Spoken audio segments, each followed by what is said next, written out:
Welcome back to our channel online school. आज हम 8वीं जमात की साइंस और टेक्नोलॉजी इस किताब से साइंस का सबक नंबर 18 माहौली निज़ाम इस सबक के सवाल व जवाब देखेंगे। अगर आपको हमारा वीडियो पसंद आए तो इसे लाइक शेयर और सब्सक्राइब ज़रूर करना और बेल आइकॉन को ज़रूर दबाना ताकि अगले वीडियोस की नोटिफिकेशंस आपको मिलती रहे। तो चलिए शुरू करते हैं सबक नंबर 18 माहौली निज़ाम सवाल व जवाब। सवाल नंबर 1 है, कौस में दिए हुए मुतबादिल में से सही मुतबादिल मुंतखब करके खाली जगह पुर कीजिए। उसका अलिफ है हवा, पानी, मादनियात, मिट्टी माहौली निज़ाम के खाली जगह अज्जा है, तो इसका सही जवाब है तबई।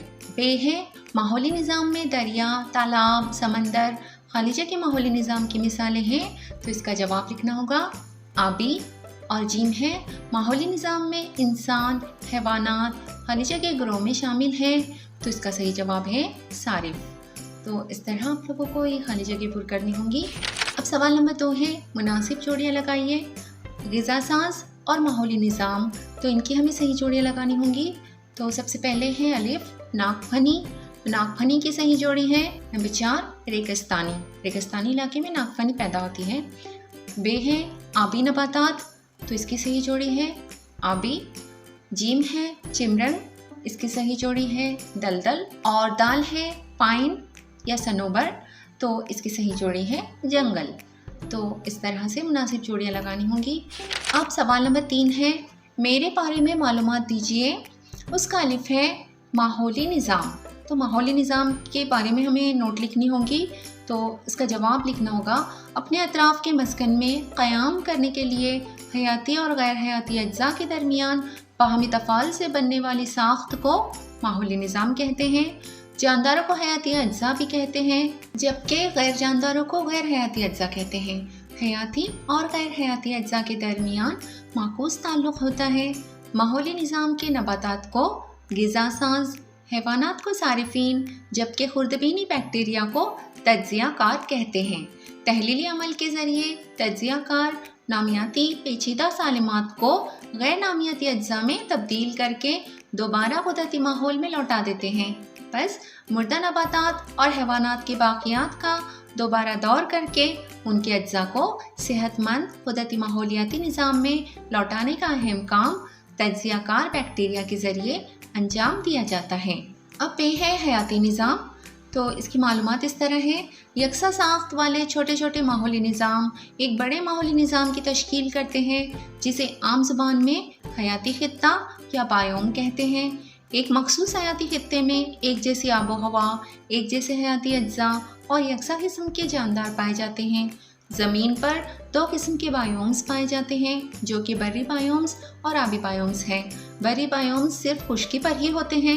गैर हयाती अज्जा की बिना पर बर्री बायोम्स को घास का मैदानी इलाका, सदाबहार जंगलात का रेगिस्तानी इलाका, टुंड्रा का माहौली निज़ाम, ताइगा इलाके का माहौली निज़ाम, उस्तवाई जंगलात का माहौली निज़ाम में तकसीम किया जाता है।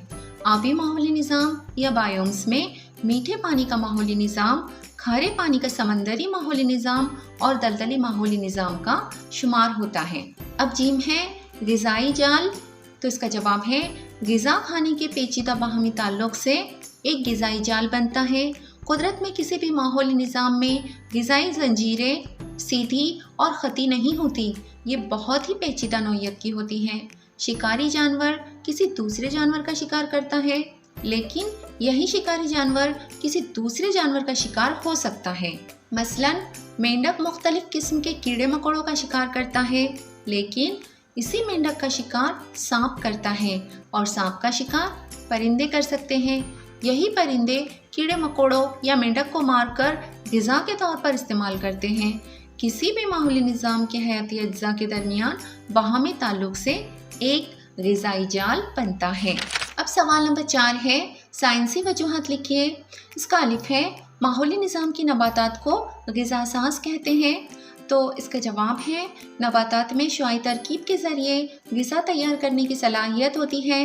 वो ख़ुद कफ़ील होते हैं और शमसी तवानाई का इस्तेमाल कर सकते हैं।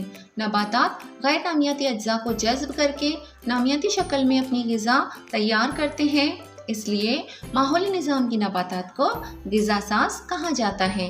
अब उसी का बे है بڑے بند کی وجہ سے ماحولی نظام تباہ ہو جاتے ہیں؟ تو اس کا جواب لکھنا ہوگا، جب کسی مقام پر بڑے بند کی تعمیر کی جاتی ہے تو وہاں کی زمین کی اصل شکل و صورت یکسر بدل جاتی ہے۔ وہاں درختوں کو کاٹ کر جنگلاتی زندگی کو تباہ و برباد کیا جاتا ہے۔ وہاں جنگلی جانوروں کا مسکن ختم ہو جاتا ہے۔ ان میں سے کئی جاندار معدوم ہو جاتے ہیں۔ بڑے بند کی تعمیر سے حیوانات اور نباتات کی بڑے پیمانے پر بربادی ہوتی ہے۔ بند میں ذخیرہ کیے ہوئے پانی سے زمین پر زبردست دباؤ پڑتا ہے۔ اس کے سبب اس مقام پر زلزلے کا خطرہ بڑھ جاتا ہے۔ انسانی بستیاں اجڑ جاتی ہیں۔ مکانوں اور کھیتوں کے زیر آب ہونے سے لوگوں کو نقل مکانی کرنی پڑتی ہے۔ اس طرح بڑے بند کی تعمیر سے ماحولی نظام کی بڑے پیمانے پر بربادی ہوتی ہے۔ اب اسی کا جیم ہے، دودھوا جنگل میں گینڈے کی باز آباد کاری کی گئی ہے۔ تو اس کی وجہ ہے، اس کا جواب اس طرح لکھنا ہوگا، تقریباً 100 سال قبل دودھوا جنگل ایک سینگ والے گینڈے کا قدرتی مسکن تھا، لیکن غیر قانونی شکار کی وجہ سے یہ جانور تقریباً ناپید ہو گئے تھے۔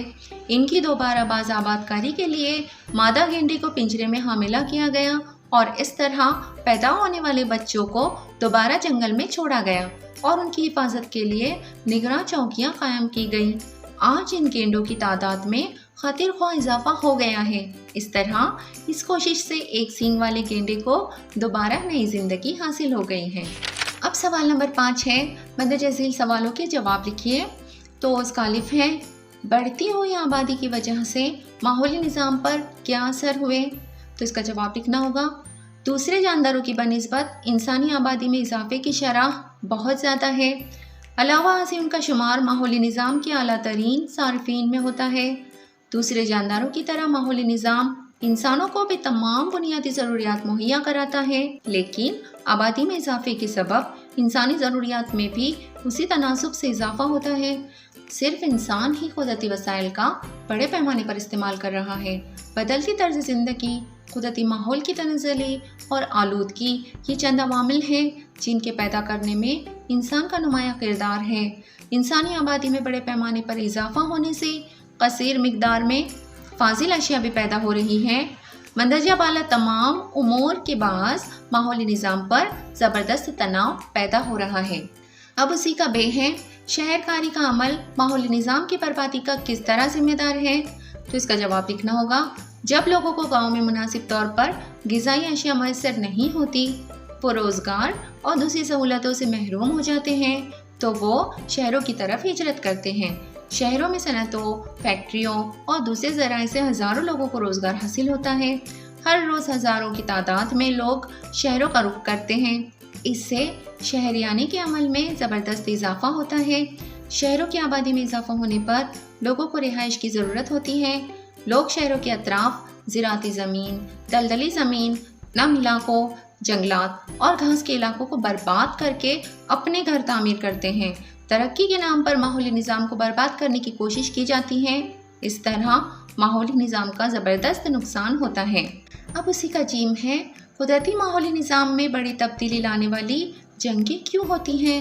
تو اس کا جواب اس طرح لکھنا ہوگا، زمین، پانی، معدنی دولت، معاشی اور سیاسی وجوہات کی بنا پر لوگوں میں مقابلہ آرائی اور اختلاف سے جنگ جیسی صورتحال پیدا ہو جاتی ہے۔ جنگ کی وجہ سے بڑے پیمانے پر ماحول کی بربادی ہوتی ہے۔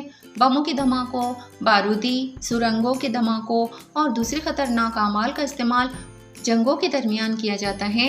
اس وجہ سے قدرتی ماحولی نظام تباہ و برباد ہو جاتا ہے۔ اب اسی کا دال ہے، ماحولی نظام میں اجزاء کے درمیان باہمی عمل کی وضاحت کیجیے۔ تو اس کا جواب اس طرح لکھنا ہوگا، ہوا، پانی، مٹی، سورج کی روشنی، درجہ حرارت، مرطوبیت وغیرہ جیسے غیر حیاتی اجزاء پر اثر انداز ہوتے ہیں۔ یعنی یہاں اجزاء ماحولی نظام میں نباتات، حیوانات اور خردبینی جانداروں کی بقا کو قائم رکھتے ہیں۔ کسی ماحولی نظام میں کون سے جاندار زندہ رہ سکتے ہیں اور ان کی تعداد کا انحصار اس ماحولی نظام کے غیر حیاتی اجزاء پر ہوتا ہے۔ جاندار ماحولی نظام کے غیر حیاتی اجزاء کو مسلسل استعمال کرتے ہیں یا انہیں خارج کرتے ہیں۔ اس لیے ماحولی نظام میں غیر حیاتی اجزاء کا تناسب کم یا زیادہ ہوتا رہتا ہے۔ ماحولی نظام میں ہر جاندار اپنے اطراف کے غیر حیاتی اجزاء پر اثر انداز ہوتا رہتا ہے۔ जिस की बिना पर माहौली निज़ाम के दीगर जानदार भी मुतासिर होते हैं। अब उसी का है सदाबहार जंगलात और चरागाहों के माहौली निज़ाम में फ़र्क बताइए। तो ये जो जवाब है मैंने 2 कॉलम बनाकर लिखा हुआ है, इन दोनों का फ़र्क देख लेते हैं। इनका पहला पॉइंट है सतह ज़मीन के तकरीबन 7% रकबे पर सदाबहार जंगलात मौजूद हैं और सतह ज़मीन के तकरीबन 30% रकबे पर चरागाहों का माहौली निज़ाम मौजूद है। नंबर 2, बर्री माहौली निज़ाम के निस्फ से ज़्यादा नबातात और हैवानात सदाबहार जंगलात में पाए जाते हैं। चरने वाले जानवर चरागाहों के माहौली निज़ाम में नजर आते हैं। दोनों का तीसरा पॉइंट है उस्तवाई सदाबहार जंगलात घने और कसीर तहदार होते हैं और चरागाहों के माहौली निज़ाम में ऊंची घास की बहुतात होती है। यहाँ जंगली घास और पस्ता कद झाड़ियाँ और दरख्त भी उगते हैं। नंबर 4, सतह ज़मीन के जिन मकामात पर सालाना 200 मिलीमीटर से ज़्यादा बारिश होती है वहाँ सदाबहार जंगलात पाए जाते हैं और घास या चरागाहों के खित्तों में सालाना औसतन 20 से 35 इंच बारिश होती है। और नंबर 5 है ज़मीन के उस्तवाई इलाकों में सदाबहार जंगलात पाए जाते हैं और ज़मीन के बेशतर हिस्सों में चरागाहें पाई जाती हैं। अब सवाल नंबर 6 है झील की तस्वीर की वजाहत कीजिए। यहाँ पर हमें 2 तस्वीर नज़र आ रही हैं। इन तस्वीर को देखकर इनका मुशाहिदा करके हमें इनकी वजाहत करनी होगी। तो मैंने इसका जवाब इस तरह लिखा हुआ है। सबसे पहले जो पहली तस्वीर हमें नज़र आ रही है इसकी वजाहत देख लेते हैं।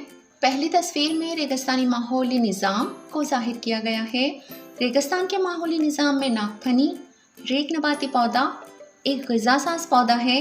चूँकि रेगिस्तानी इलाकों में बहुत कम बारिश होती है इसलिए वहाँ पेड़ पौधे बहुत ही कम तादाद में होते हैं। पूरा इलाका बालू या रेत से ढका हुआ होता है। सहरा में सार्फिन की तादाद भी कम होती है। शक्ल में ऊंट और नागफनी को भी दिखाया गया है। इन दोनों में सहराई मस्कन में मुनासिब तरीके से अपनी बका को कायम रखने का तवाफुक नजर आता है। दूसरी तस्वीर में जंगल के माहौली निज़ाम में एक झील को भी दिखाया गया है। क्योंकि हम इस तस्वीर में हाथी और टाइगर को साफ तौर पर देख सकते हैं।